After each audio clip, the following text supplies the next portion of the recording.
Bienvenido y muchas gracias por vernos en este espacio en el que vamos a dedicarnos a hablar de unos temas muy interesantes. Primero, el derecho a no emigrar, especialmente las personas que vienen del continente africano, que están sufriendo bastante porque se le está yendo toda la juventud y se está viniendo aquí a Europa y está ocasionando un drama. Es aquello un drama.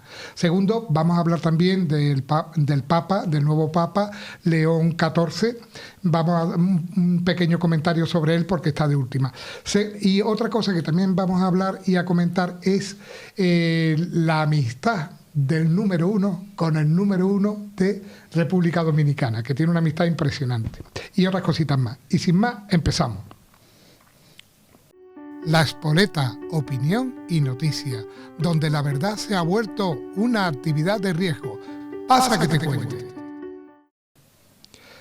Bienvenido, Manuel, muchas gracias por estar aquí con nosotros. Hola, buenas tardes. Manuel Delgado, historiador y psicólogo.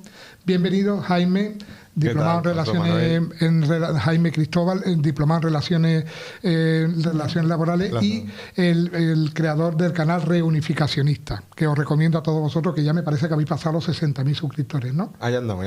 Ahí andáis, muy bien. Bien, pues sin nada más, vamos a empezar con la primera pregunta. ¿Derecho a no emigrar o derecho a la emigración? ¿Pensáis que tendría que tener un derecho a las personas a no tener que salir de su país? ¿Sería un derecho digno? Vamos a ver, primero, el derecho a emigrar... A no emigrar. Bueno, vamos a aclarar por la tesis. El derecho es a emigrar. ¿Por qué? Porque, primero, es un derecho reconocido por toda la Declaración de Derechos Humanos. Segundo, porque yo creo que cualquier persona tiene también la capacidad, debe de tener la capacidad y la libertad de poder decidir en ella dónde ir, en cada momento. O sea, una libertad de frontera, entre comillas. Y en tercer lugar, hombre, porque no podemos restringir determinadas causas que provocan esa inmigración. Yo creo que lo único que hay que diferenciar entre migrar, emigrar o inmigrar, que yo creo que es donde está el hecho trascendente, porque no es lo mismo esa migración que ahora tanto se utiliza en todas las redes. Estamos hablando de personas que salen de su lugar para trasladarse a vivir a otro, frente a la inmigración que la hemos vivido en este país durante muchísimos años, esa salida para buscarse la vida como hace otro mundo, o esa inmigración necesaria de aquellos países que huyen de conflictos bélicos, de hambruna y de tantas circunstancias humanas que también son respetables y hay que entenderlas. Yo creo que no se puede restringir un derecho, porque si empezamos a restringir derechos nos quedamos sometidos a la tutela del gran poder y del gran señor, como estamos sufriendo en este país, ¿no? Venga, Jaime. Bueno, pues lo que dice Manuel básicamente, pero lo que tú también has dicho en el título de este apartado. Claro que tenemos derecho a no emigrar. Tenemos derecho a no emigrar siempre y cuando no estemos en la voluntad de no hacerlo.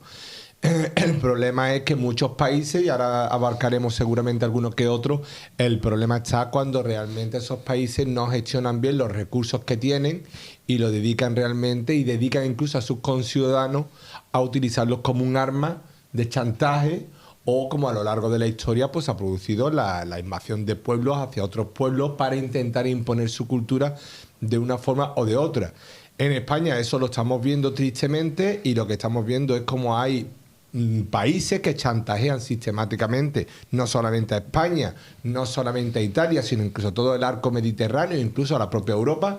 Me estoy refiriendo, por ejemplo, también a Turquía, que no hemos hablado, pero Turquía también utiliza sus fronteras como una forma de extorsión a la Unión Europea. Y estamos viendo también cómo muchos que dicen que es que Europa interviene en muchos conflictos, bueno, pues también hay muchos conflictos que se crean para crear en Europa. Entonces, abarcando un poquito y sintetizando la pregunta que tú has hecho, claro, ¿todo ciudadano tiene derecho a viajar libremente por el mundo? Claro que lo tiene todo el mundo derecho. Pero también lo que tenemos derecho es estar en nuestros países en unas condiciones dignas, ¿no? Y no que nuestros jóvenes o los jóvenes de otros países se vean impulsados o expulsados por ciertas élites. ¿Por qué? Porque tienen una agenda o tienen una planificación diferente, o bien porque los recursos de toda la comunidad, de la familia o del país o de la región se utilizan no para el beneficio del pueblo, pueblo, sino para beneficio de unos pocos. Vale. Bien, es que yo la pregunta es porque la pregunta la tengo con una segunda lectura. Porque ahora mismo estamos viendo como muchísimas personas vienen del continente africano, lo están trayendo aquí las grandes multinacionales, como Soros y como toda esta gente, en OpenAI y todo eso, lo están trayendo, y lo que le están provocando a estas personas que están viniendo aquí, que vienen a una sociedad tecnológica, que vienen a una sociedad donde ahora mismo está la inteligencia artificial infiltrándose por todos los sitios, que vienen a un sitio donde la agricultura la hacen máquina. Y entonces el problema que le está suponiendo es el desarraigo. ¿Por qué se los traen aquí? Yo digo el derecho a no emigrar para no producir desarraigo. El desarraigo porque una vez que llegan a nuestra cultura son incapaces de volver a integrarse en su propia cultura. Y en la cultura europea no se integra. No se integra porque viene con, primero, la lengua, segundo, que no saben la mayoría, muchos no saben ni leer ni escribir. O sea, tenemos una población de personas que no han tenido la suerte que hemos tenido por 100 kilómetros los que vivimos aquí en Europa, de tener una capacidad de poder tener estudio y poder tener cosas, y entonces a esas personas le estamos produciendo un desarraigo y lo estamos cargando, nos lo estamos cargando como personas. ¿Qué pensáis sobre eso? Hombre, indudablemente no recibimos ingenieros, no recibimos médicos, no recibimos arquitectos, recibimos supuestamente una mano de obra para cubrir aquellos sectores que en teoría están disminuidos en lo que es Europa. No vamos a centrarnos solamente en España.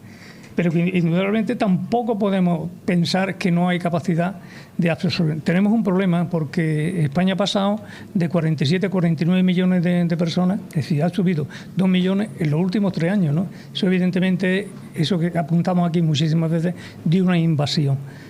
Pero claro, es que tenemos que sintetizar por qué emigran. Tenemos un conflicto que tú lo acabas de señalar con determinados países que están vertiendo aquí elementos que son subversivos en su propio país.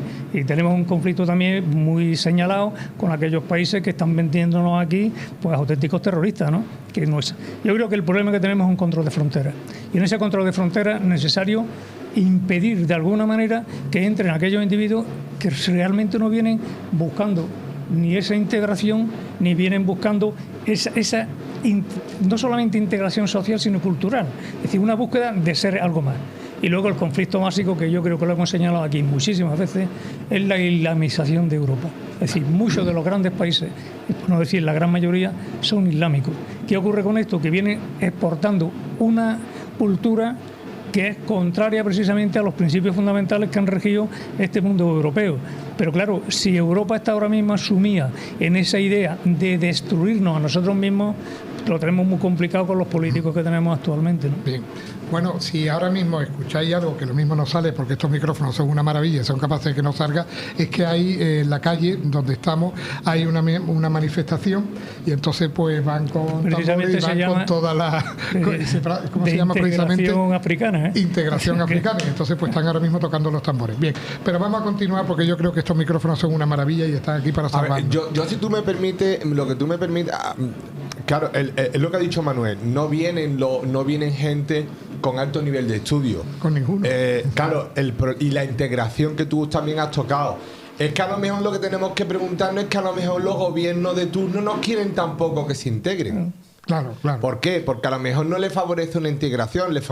Fíjate en Francia, en todo el sur de Francia, me estoy hablando de la Costa Dorada, la Costa Azul, Marsella, toda esa época, realmente lo que hay realmente es guetos. Estamos hablando de guetos, estamos hablando de una difícil integración. España, sin embargo, a lo largo de la historia sí produjo esa integración de las culturas. Claro. Personas que incluso eran apóstatas o practicaban el canibalismo o cuestiones incluso en la actualidad que tacharíamos de muy censurable, pues fue capaz de integrar. Creo que la gran palabra es la integración. Y yo lo que estoy viendo, lo que estoy denotando es que en muchos países, en muchas culturas, no solamente en Europa, daros también cuenta de lo que está pasando en todo Oriente Próximo con los hutíes, con Israel, con respecto también a Jordania, o sea, cómo está expulsando a los gazadíes. O sea, realmente la cuestión es que hay una geopolítica que también el aspecto territorial y de posesión y reivindicaciones históricas, no olvidemos que Al-Ándalus, lo que vivimos en el sur de la península ibérica, para toda la cuestión musulmana islámica es el único territorio, igual que la cristiandad perdimos Constantinopla, perdimos todo el imperio bizantino. Entonces hay gente que eso no lo quiere ver, pero en todas las cuestiones de inmigración, en todas las cuestiones de movimiento, de extensiones territoriales, también interviene mucho la geopolítica y la historia. Y tenemos que tener en cuenta que además lo que tú has dicho, y además es un punto muy importante lo que tú has denotado, es que aquí, en estos países, hoy en día lo que estamos viendo, lo que estamos entendiendo, es que hay grandes especuladores que creen que el esclavismo se acabó en el siglo XIX, ¿no? La esclavitud sigue hoy en día con otro revestimiento, con otras fórmulas, con unas grandes corporaciones que están haciendo un beneficio, trayendo personas de otro lado, que nadie investiga, y que hay ONG, que hay pabellones en paraísos fiscales.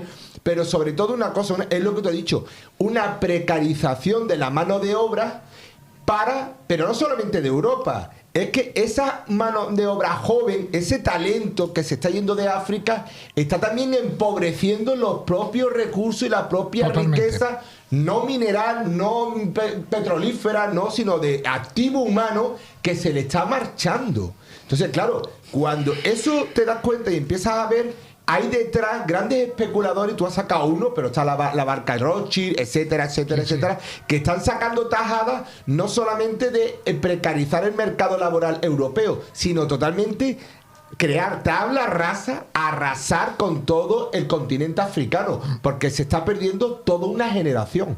Digo, bien, y otra cosa que yo quería decir, efectivamente, lo que está pasando es eso. Pero otra cosa es lo que está ahí, ahora mismo que tenemos lo del tema del Papa, que vamos a hablar ahora sobre el tema de León XIV, hay 17 cardenales en África. Los 17 cardenales de África están todos de acuerdo en que hay que cortar la emigración, que no pueden dejar los países vacíos. O sea, es que ellos no quieren dejar los países vacíos. Son los primeros que están interesados en mantener su población. Y no quieren que se vayan. Quieren que las empresas, que lo que tengan que crear, se cree allí.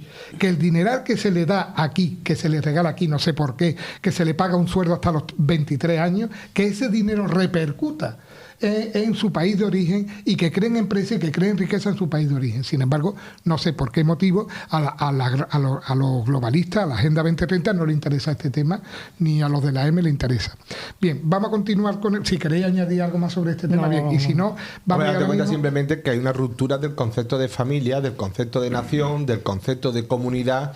Y lo que se intenta hacer es homogeneizar todas las culturas, todos los países, para sustituir esa fe, ese cristianismo, esos valores, ese concepto de cosmovisión de vida, pero no solamente aquí, lo que he dicho, incluso en la propia cultura musulmana lo van a intentar hacer para realmente tener a una sociedad, incluso con herramientas como el euro digital, para tenernos a los ciudadanos con un papá-estado que lo va a englobar todo, y por eso tú dices que los cardenales, obviamente en África, que están en la primera trinchera, en la primera línea, se está dando cuenta de lo que nos va a venir encima, pero no solamente a los europeos, sino a los propios africanos, que también están sufriendo los cristianos en África. Mucho. Bueno, muchísimo, sí, pero sobre todo la que se está vaciando África.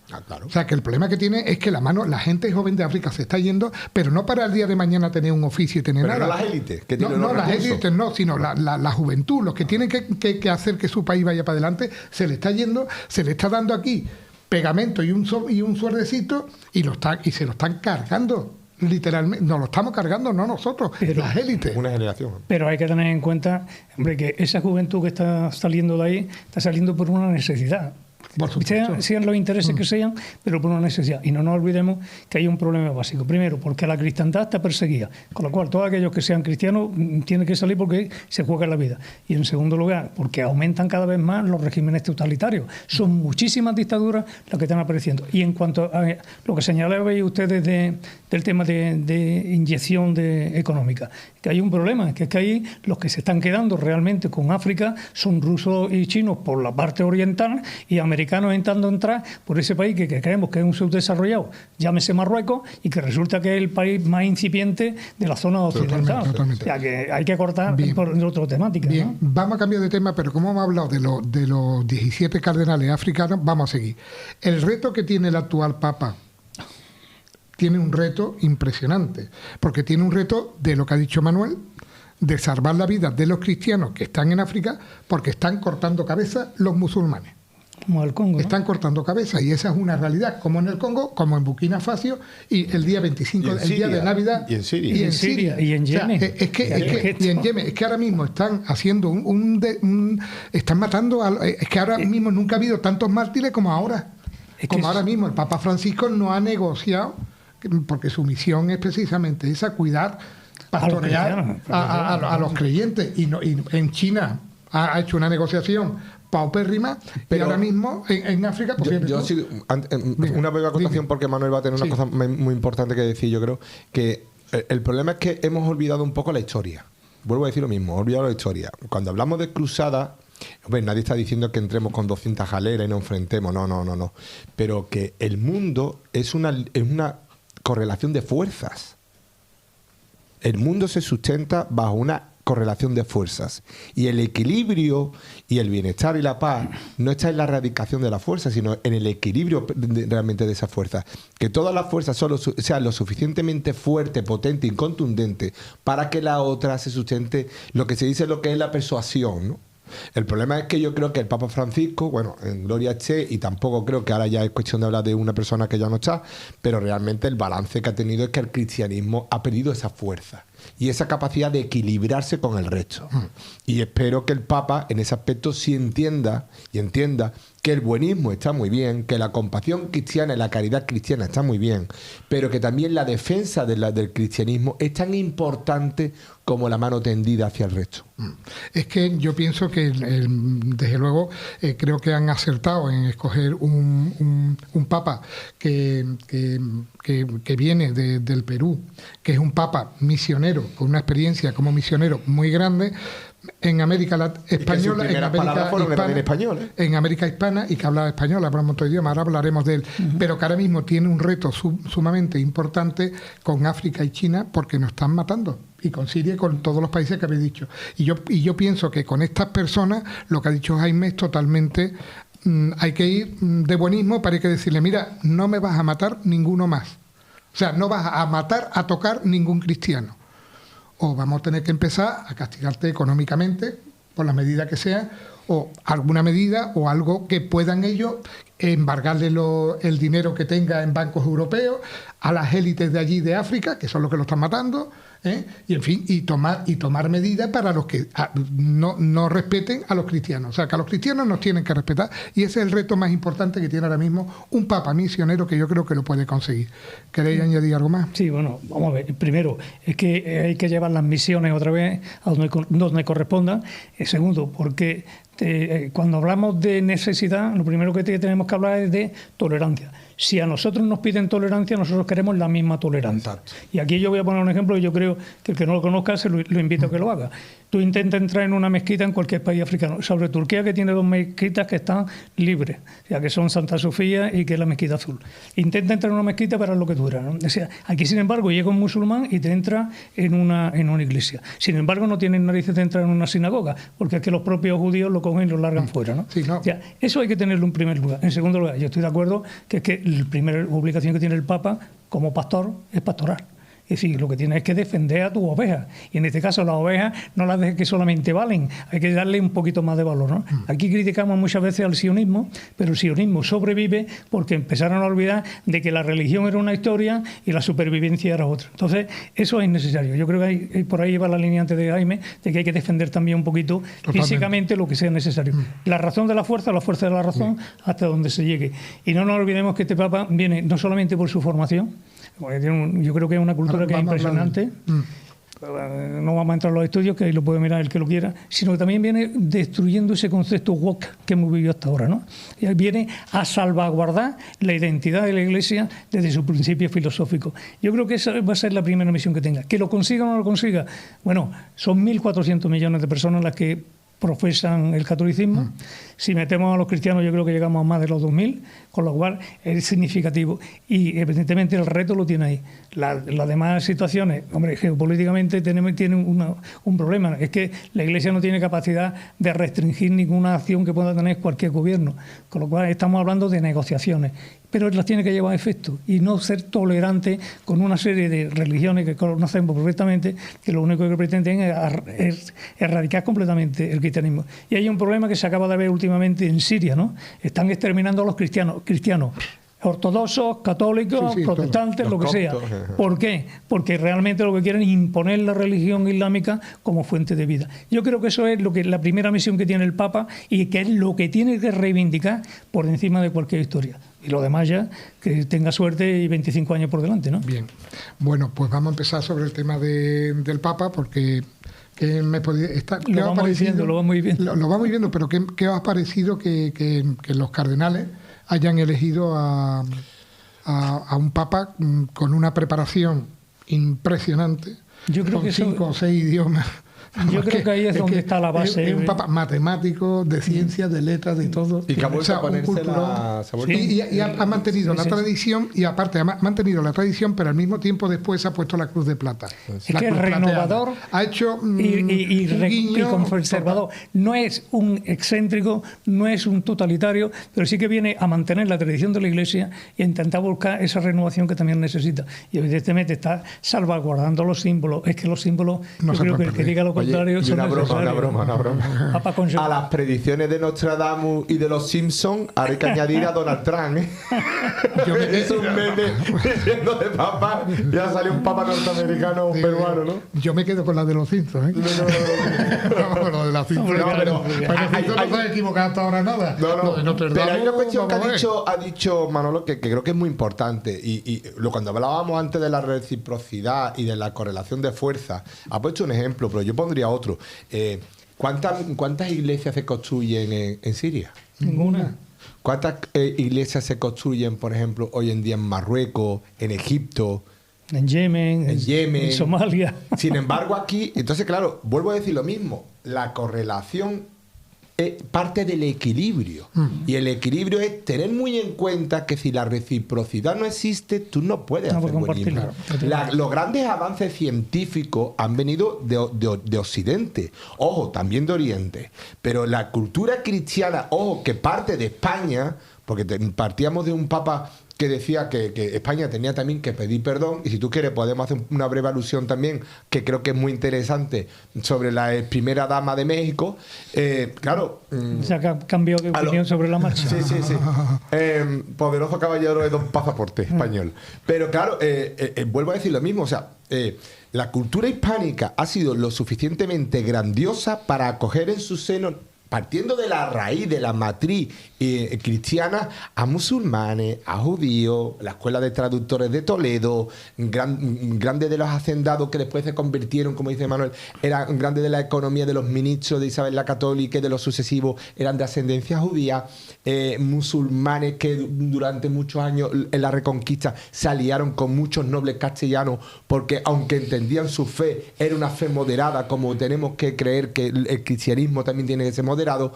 Pero claro, es que estamos viviendo un tiempo en el que una cierta religión está tomando unos tintes muy extremos, y ante ello el cristianismo, en vez de decir, ojo, pongo mi escudo y, como ha dicho Manuel, soy el pastor de mis ovejas primero de todo, es que está prácticamente abriendo las verjas para que entren los lobos, los osos y cualquier otro para causar estragos sobre sus ovejas.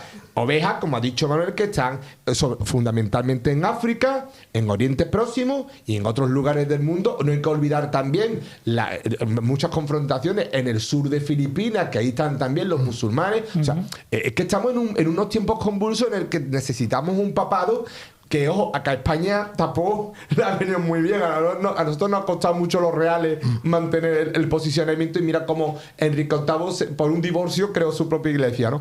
Pero bueno, vamos por ahí. Bien. Lo que pasa es que también estamos viendo, que ahora mismo piensen todavía en tener las fronteras abiertas, me parece que es un atraso impresionante.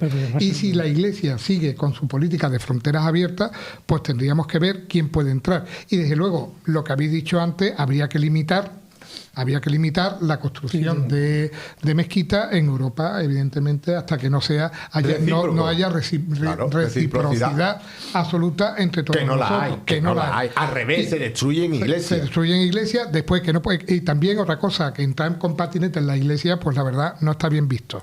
Y eso es a la orden del día, más otras barbaridades que hacen, que la estamos viendo hoy en día. Es que lo que ha dicho Manuel, es que el problema es que hay una vertiente del islamismo cada vez más preocupante y más intolerante, que es lo que ha dicho Manuel. Quiere territorios netamente musulmanes. Ahí la multiculturalidad, la diversidad va a acampar por sus anchas.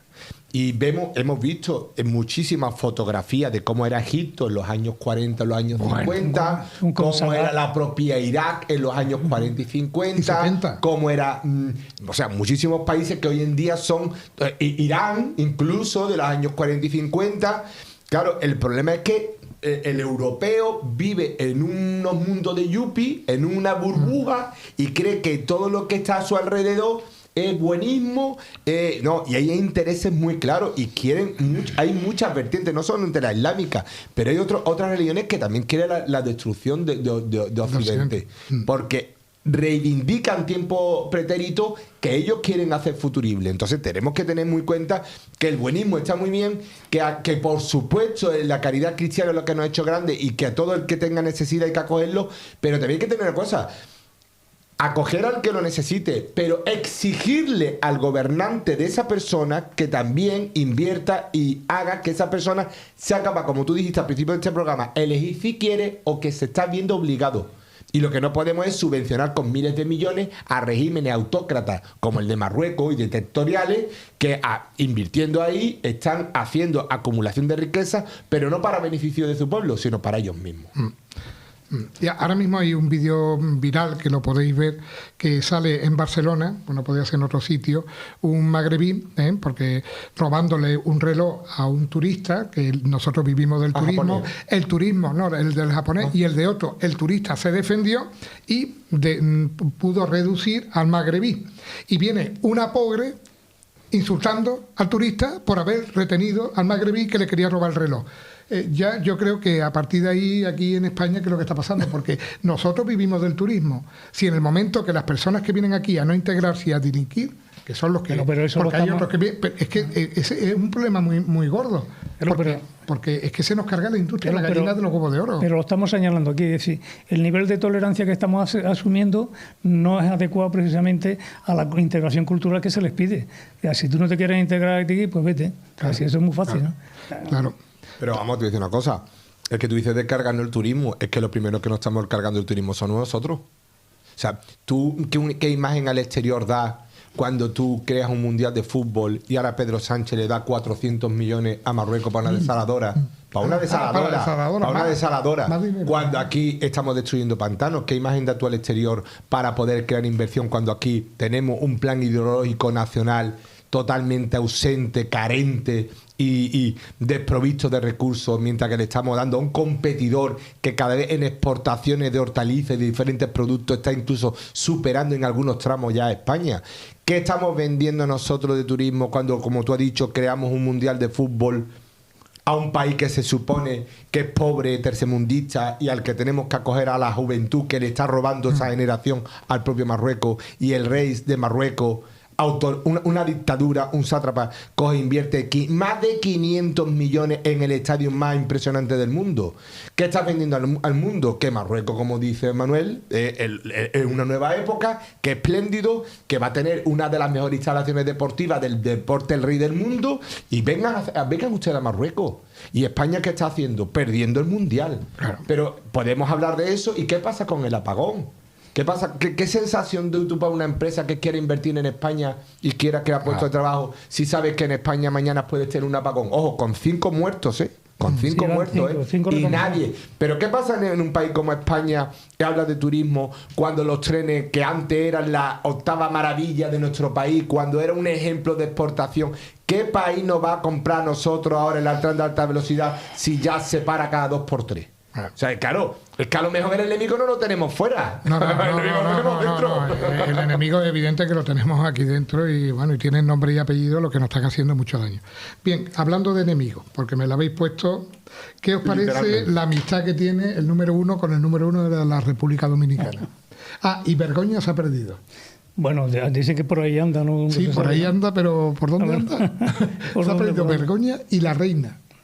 Bueno, ahí el problema lo sabemos de antemano. Sabemos que ha hecho unos 70 vuelos no controlados a la República Dominicana. Pero es que Sánchez ha triplicado las ayudas a la República Dominicana, que es que nos estamos olvidando de eso. Y evidentemente está potenciando la capacidad que tenga para los dominicanos para venir a España sin necesidad de visado como lo tiene otro país.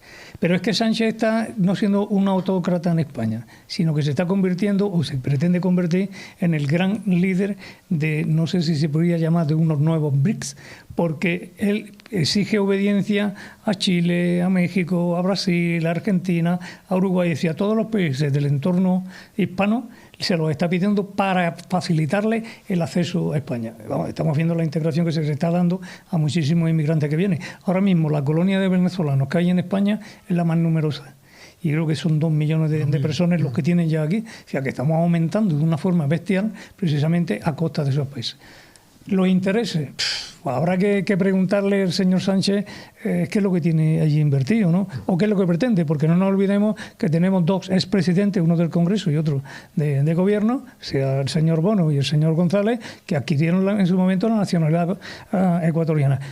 Que, por cierto, Ecuador no tiene tratado de extradición, dominicana, que la República Dominicana no tiene tratado de extradición con España, que eso es la otra parte, por si tenemos que reclamar algún día. Yo creo que está haciendo lo que están haciendo de alguna manera. Yo lo dije ya una vez y lo sigo repitiendo. Tantas subvenciones a tantas ONG y a tantos países es una forma de evadir dinero de España. Dinero que viene de la Comunidad Económica Europea, que no está visionándolo, y en segundo lugar son enriquecimientos personales. Lo hemos visto con Ábalos, lo que está saliendo ahora mismo en Perú, de la cantidad de beneficios que tiene allí. Pues yo supongo que este está haciendo lo mismo. No, es terrorífico. Lo que dice Manuel es dantesco. Es un panorama totalmente preocupante y que nos aboca realmente posiblemente una nueva crisis. Pues yo vuelvo a decir lo mismo. Yo me dedico a la historia, aunque al final es actualidad y puede tener otras connotaciones, pero esto ya lo hemos vivido y esto se llama el saqueo que hubo, ¿te acuerdas? Del Banco de España. Obviamente ahora se saquea con el beneplácito del Banco Central Europeo y España ha perdido la soberanía. España puede ser de una de las potencias en el tardofranquismo y en la transición, uno de los países que pasó de una autarquía, por cierto, una guerra civil, que después hubo un periodo después de gran necesidad, precisamente por el saqueo que hubo y que nos dejó realmente un país en ruina, una guerra tenebrunda y que creó una división que afortunadamente algunos quieren revivir, pero yo creo que la sociedad española lo está solventando con historia. Pero yo lo que creo realmente es que el problema que tiene España es que las ruinas que nos van a someter no lo van a pagar ni nuestra tataranieto, que eso es lo preocupante. No va a haber dinero, y cuando un país no es dueño de su economía, no es dueño de su soberanía. Claro. Esto que acabo de decir hay que tenerlo muy claro. Cuando un país no es dueño de su economía, no es dueño de su soberanía. Y España no tiene presidente ni tiene dirigente. Tiene funcionario al régimen de otras grandes corporaciones, como tú has dicho. Y ya para no extenderme mucho lo que tú has dicho de República Dominicana, yo sí hago una diferenciación entre lo que es la inmigración hispanoamericana, que la veo totalmente necesaria. Es más, yo estoy abogando por un pasaporte único hispanoamericano. Yo creo que sería una fórmula muy plausible, y no lo digo yo, lo dice don Rafael Aliaga, que es el alcalde de Lima, y que yo tuve en mi canal y que va por cerca de 200.000 vistas, que además él, delante de Ayuso, de la presidenta de Madrid, abogó abiertamente por un pasaporte hispano. Yo creo que realmente eso haría caer muchos regímenes, porque caería por su propio peso, y sería muy beneficio para una comunidad hispánica, que somos la única gran comunidad del mundo que todavía está fraccionada, ¿no? Y yo creo realmente... Sí, pero con un matiz. Ahora que Manuel dice el tema de los matiz. Las maras. O sea, la comunidad hispana, los hispanoamericanos huyen precisamente de las maras. Entonces, venir aquí y replicar las maras es absurdo. Pero es que tenemos interesados que ya están, porque lo hemos permitido. Pero ese es el principal problema, que ellos huyen de eso, porque van a tener que sufrir aquí también. Pero el problema no está en que eso va a venir, pero eso va a venir del este de Europa, como vino en su época en los años 90 y los años 2000, y eso va a venir de África, porque eso va a venir también muchos islamistas, acuérdate de todo el ISIS que al final se diluyó, pero estos están ahí, los activos están ahí, y como algunos penetraron aquí en Europa. El problema es la política de seguridad que tenemos en Europa, y en el aspecto que a nosotros nos concierne, la política de seguridad tenemos los europeos y en concreto los españoles. Pero es que tenemos ministros de Interior que en otro país no te voy a decir que estaría entre reas, porque a lo mejor me quedo hasta corto. En China no te digo pero es que tenemos todo el tema del tema del narcotráfico tenemos el terrorismo islámico, tenemos eso. Y mira, Salvador, que creó las maras en Bukele, ahí donde se creó la Salvatrucha y la Mara 13, ha hecho la cárcel más grande, un país de tan solo, creo que son 6 o 8 millones de habitantes, ha creado una de las cárceles más ejemplares de toda Hispanoamérica. Incluso Estados Unidos la ha tomado como ejemplo para el sistema penitenciario. O sea, es que el problema no es también que eso va a venir. Toda inmigración te va a traer componentes indeseables. El problema es qué tratamiento tenemos como país no soberano ya, tristemente, de nuestra seguridad nacional, España. Pero si hemos tenido un presidente del gobierno que ha retirado, y me duele mucho decirlo, a gran parte del equipo de espionaje en Marruecos, y que tenemos al director de la Guardia Civil entrevistándose con el máximo representante del CNI marroquí. O sea, es que el problema es en manos de quien estamos. Y hago alusión, para finalizar, lo que ha dicho Manuel con República Dominicana. República Dominicana, yo que precisamente he venido con 2 dominicanas, yo se lo digo, ole por la República Dominicana. El problema no es República Dominicana. Si está haciéndose de semiparaíso fiscal y ve que su tratamiento de no bilateralidad con España le funciona, ole, el problema es nuestros políticos que apagan botoncitos de aviones para viajar y vete a saber lo que viaja. No, que ya sabemos lo que viaja, porque cuando que una presidenta, que una primera dama de España, que no existe la primera dama. Primera dama, lo entendemos. Pida la nacionalidad de República Dominicana. Que tengamos el presidente, que tengamos, bueno, o que la vaya a pedir, o que la pida, o que Bono, que es uno de los que la ha auspiciado, tenga la eso dominicana. Es que eso clama al cielo. República Dominicana lo está haciendo muy bien, y todos los que hacemos reunificacionistas, ojalá hubiera mucha más vinculación con República Dominicana. El problema es que el día que se investigue, como ha dicho Manuel, esos vuelos, como pasó con Delcy Rodríguez, como ha pasado con Coldo, que ¿de dónde ha sacado todo ese hombre el dinero? Cuando era la mano derecha del uno. Entonces, claro, la justicia tendría que actuar, pero el problema, yo incluso no lo pongo ni en Pedro Sánchez, fíjate lo que te voy a decir, no lo voy a poner ni en Pedro Sánchez, ni en su señora, ni en su hermano, ni en su suegro, que están todos ahí metidos en la trama, sino el problema es que yo creo que tristemente en España, y lo dije antes con el tema de la soberanía y la economía, estamos en un sistema, dentro de un sistema, quita el perro y pone el mismo collar. Sí. Está claro. Bien, bueno, ya hemos hablado un poquito del tema que está calentito. Se ha descubierto y se está investigando un fraude electoral en más de 70 poblaciones españolas. Correcto. Del fraude, ¿queréis decir algo o ya no hace falta ni decir nada? Yo solo diría una cosa, una palabra te voy a decir. Una. Indra contrata por 100.000 euros al mes al hijo del conde Pumpido. Pues ya está. Bueno, yo añadiría que después de tener, como tenemos un presidente... ¿Y quién es el dueño de Indra? El gobierno. ¿De quién depende? De Soros. Vale. Que iba a decir que después de tener un presidente de gobierno que lo tuvieron que echar de su propio partido cuando lo pillaron rellenando una urna bajo las cortinas, pues ¿qué podemos esperar? Todo lo que se hable de fraude tiene nombre y apellido, ¿no? Lo del fraude lo vamos a dejar. Bien, hay otra cosa que me ha llamado la atención, que es que los Estados Unidos, por fin, de la Embajada de Argentina en Venezuela, han salvado a las personas que estaban refugiadas allí. ¿Cómo lo veis? ¿Algo bueno, positivo? Eso es una misión diplomática o que le han dejado que Argentina no tuvo capacidad suficiente para extraer a sus propios súbditos y a aquellos que estaban refugiados. Entonces abogaron a los americanos intervinieron. Bueno, pues son legaciones diplomáticas que evidentemente Maduro no se iba a levantar la voz a los marines americanos, ¿no? Bien, y ahora ya empezamos el tema de la guerra. porque tenemos guerra, están las elecciones, pero la guerra de la India-Pakistán, ¿cómo lo veis vosotros? Porque para el globalismo es muy importante que haya menos personas porque quieren eliminar mucha gente. ¿Lo veis que es algo interesante para estas personas eugenésicas que quieren eliminar la humanidad? Yo creo que no va por ahí el tema. ¿Y que lo apoyen? Yo creo que no va por ahí el tema. Además, el estallido de la crisis viene por un atentado pakistaní. Estamos hablando de la región de Cachemira. La región de Cachemira, no hay nada más que irse un mapa, ¿no? Es frontera con 3 países: Pakistán, India y China. Entonces, automáticamente yo creo que ahí los intereses chinos son los que están por medio. Pero, repito, el primer incidente se produce cuando Pakistán lanza un ataque terrorista en Cachemira contra intereses hindúes, ¿no? Entonces, lógicamente, sí que es verdad que el ultranacionalismo que hay ahora mismo en la India está provocando precisamente la defensa de sus intereses en una región que además ahora mismo se está convirtiendo en una zona turística. Pero el tercer factor sigue siendo los chinos. Y no nos olvidemos que China quiere un poder hegemónico a nivel mundial.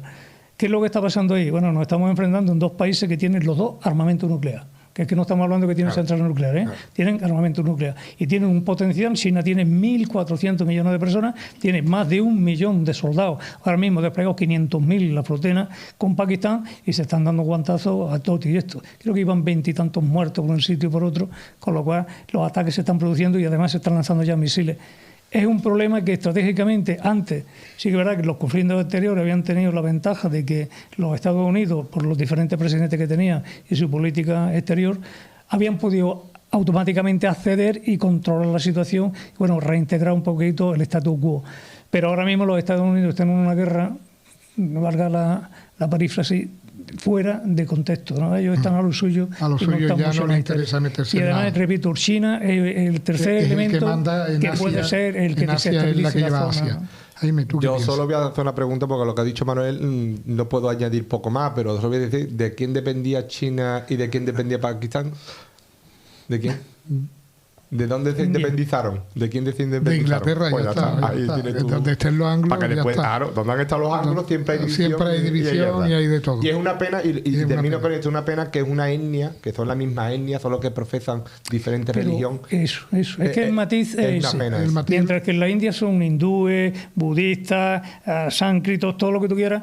Y tienen, creo que es una población de un 14% de los 1.400 millones que son musulmanes. Estaríamos hablando de unos 280 millones. Allí lo tratan... Pero en Pakistán la mayoría son musulmanes. Y además que hay un problema, porque yo creo que hay que recordar que a Bin Laden lo cazaron los americanos en Pakistán. Es decir, es un centro de entrenamiento de terroristas. Y de terroristas estamos hablando de terroristas que han sembrado el terror por toda parte del mundo, ¿no? Que no estamos hablando de una minutencia, ¿no? Vale, y también otro matiz, Manuel, ahora te toca a ti los matices.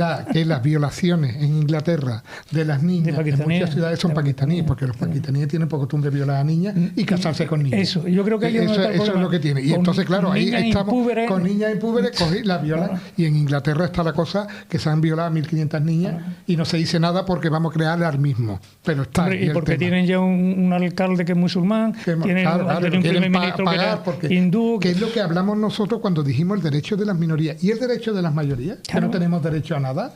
Yo creo el derecho de las mayorías es que estamos verdaderamente reventados. Han quitado hasta una cruz porque le molestaba a una persona que le gusta el jamón, que no le gusta el jamón. Claro. Oye, no, es que no le gusta el jamón. Pero es que lo estamos viviendo en este país, no lo estamos viviendo. Es que lo estamos viviendo en España, que esto de verdad es que en Mérida han desarmado un colegio precisamente por lo mismo, ¿no? Porque había mayoría de musulmanes y no querían que hubiera una cruz dentro de ¿qué pasa? Si usted no quiere mi símbolo, ¿no? Bueno, vamos a continuar con el tema de hay dos elecciones que han llamado totalmente la atención. La de Rumanía, que tú que no quieres pan, pues toma pan y toma de todo. Le han dado pan, bocadillo, le han dado de todo a la señora Buldenleyer, la del bigotito debajo de la nariz. Bien, y entonces en Alemania quieren hacer lo mismo con ADF. Pero en Alemania la investidura de Merz pues ha sido a la segunda y un poco más y no sale.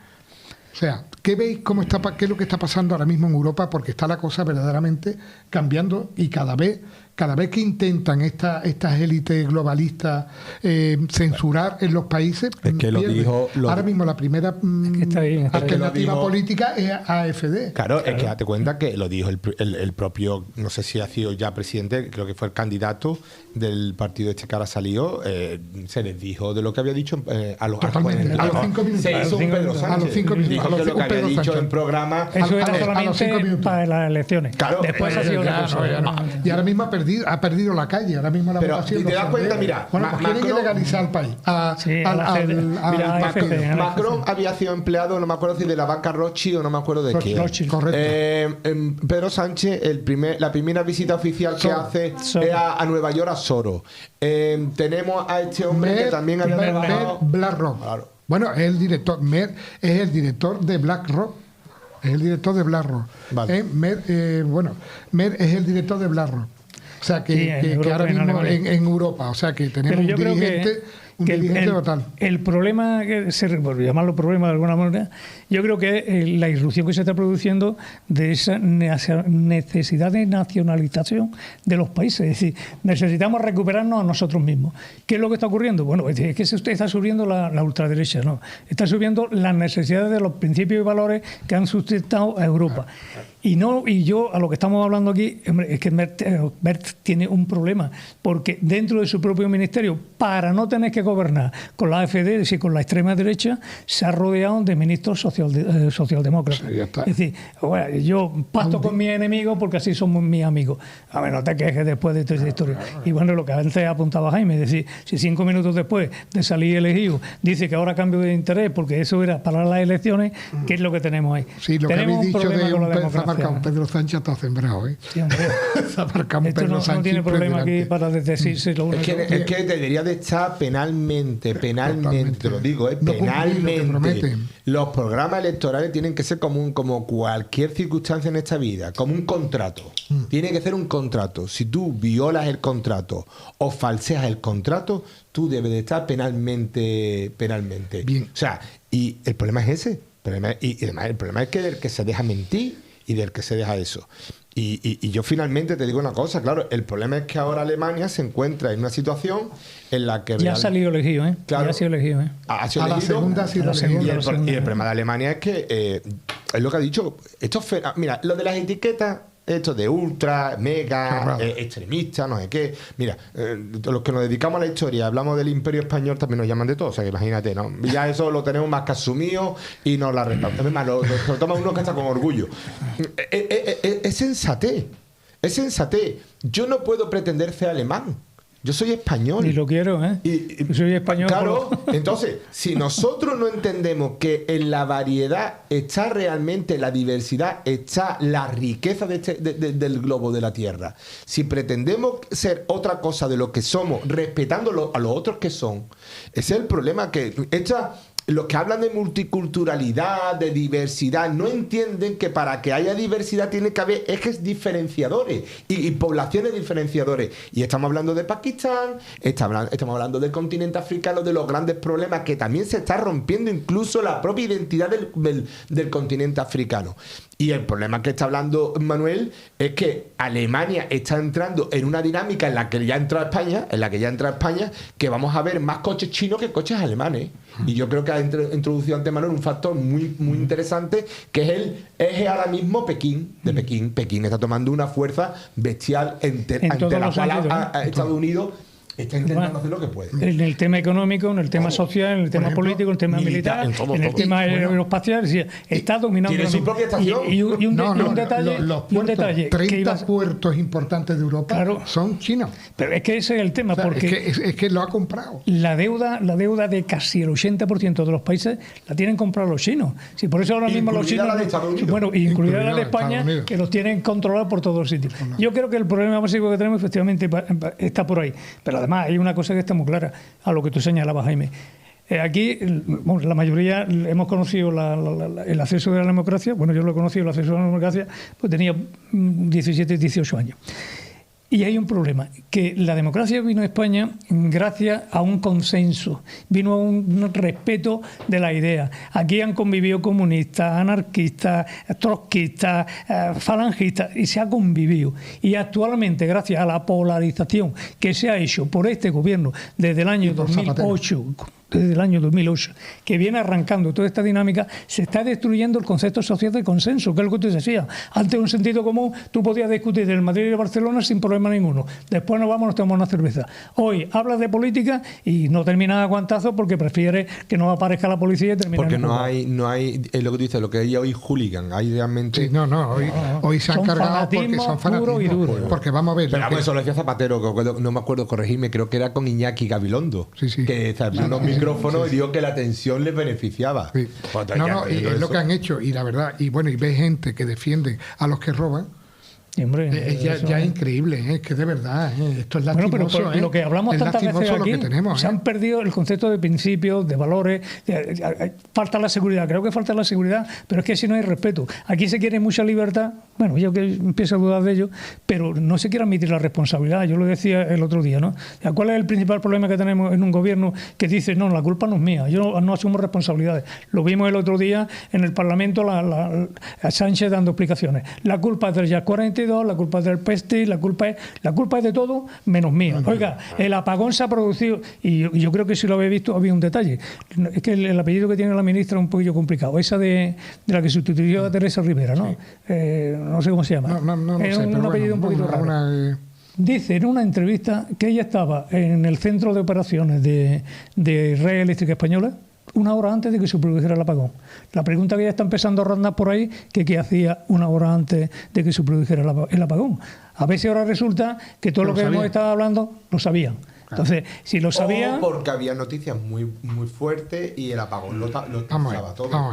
Yo creo que hay un tema... Yo tampoco he hecho una tendencia porque el problema es que hay una de las partes de la energía que la sustenta, que son los que realmente... Nuestro el pilar es la energía combinado y la nuclear y la térmica, y el problema es que se está favoreciendo otro tipo de eso que... Pero eso es lo que hay que preguntarse. ¿Por qué Sánchez sigue manteniendo la idea de destruir las centrales nucleares? Y yo lo explicaba el otro día. Aquí en España, después... Bueno, Franco hizo una propuesta de 40. Hay una palabra que yo voy a decir muy gruesa, Aquí se está produciendo en España un genocidio de la naturaleza. Se están arrancando hectáreas y hectáreas de árboles centenarios, y no solamente de los árboles, de toda la biodiversidad que eso arrastraba, el lince, los animales, los pequeños insectos, los roedores, todo lo que se está produciendo el daño que está haciendo el mientras que la propia, creo que era la ministra Teresa Rivera, la que aquí era antinucleares, no está subvencionando las nucleares, el genocidio de la naturaleza. Y a mí me da muchísima pena que esta grande ONG todo lo que defienden la naturaleza, ¿no? Todos estos ecologistas que están y están desaparecidos, porque cobran por el mismo sitio. Que se está destruyendo el medio rural, porque no se están poniendo placas en los desiertos. Y tú dijeras, mira, oye, si se pone en terreno improductivo y ahí sacamos un beneficio, pero es que te estás quemando, porque esa tierra va a ser hastia, esa va a ser árida, porque cuando no crece la hierba, esa tierra desaparece, lo que la agarra, la que la sustenta, y va a morir, y vamos a tener un problema de desertización brutal en España. Y otra cosa, que los impuestos que tienen las centrales nucleares. Unos impuestos tremendos, porque no solo tienen los impuestos del Estado, sino de las comunidades autónomas.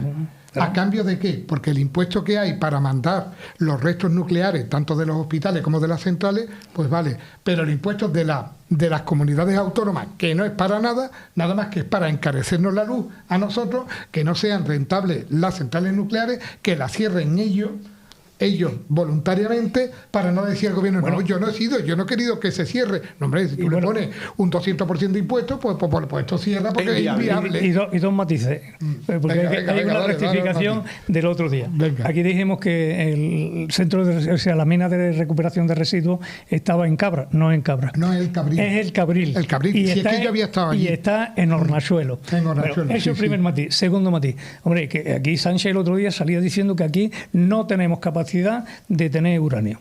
Mentira. Por favor, nosotros estamos pagando 14.000 millones, es decir, 1.000 millones anuales por los próximos 14 años a una empresa australiana para que extrayera el uranio. ¿Por qué? Porque Sánchez se ha negado. Por eso decía antes que cuáles son los intereses que realmente le nutren a él. Porque esta destrucción de centrales nucleares que se ha producido desde 2008 para acá, ha llegado a parar que de 17 centrales nucleares ahora mismo quedan 7, 5 operativas en stand-by, ¿no?